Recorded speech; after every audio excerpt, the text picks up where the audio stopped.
I don't really like to do that because I want my chicken breast to be nice and brown.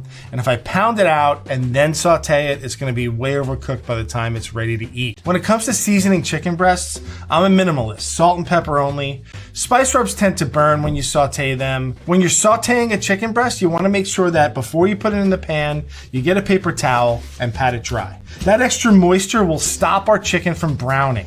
So get all that excess moisture off before you put it in the pan. When I season, I use kosher salt and fresh cracked black pepper.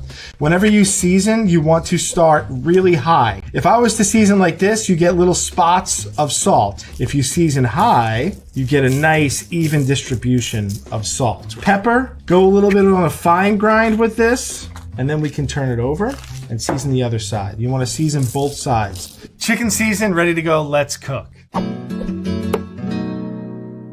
I have a stainless steel saute pan in front of me. I like these because they're a bit of a thicker gauge. They're heavy bottom stainless steel saute pan. If you have a thin saute pan, what happens is you get burnt spots and undercooked spots. I like to use cast iron for a lot of things like this, but when I'm doing a pan sauce, I don't like cast iron because believe it or not, it gets a little of that flavor from the pan. That's why I use stainless steel. There is no flavor transfer from the pan to the sauce. When sauteing, you want high temperature for a shorter amount of time. You see I put salt on this chicken breast? Salt draws out moisture. So before we go in the pan, again, you want to dab this to make sure they're not wet. This way we ensure proper browning. My pan's getting hot. I like to use a neutral, high smoke point oil. We're just using a vegetable oil here. I don't use fancy oils for this because once they go in the pan, all the flavor disappears. And you can see right away, it looks like waves, it looks kind of shimmery, and that's what I want. If there's a little bit of smoke, that's a good thing. I'm gonna dab off my chicken breasts.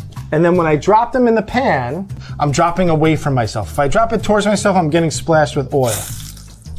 If I drop it away from myself, I am not getting splashed with oil.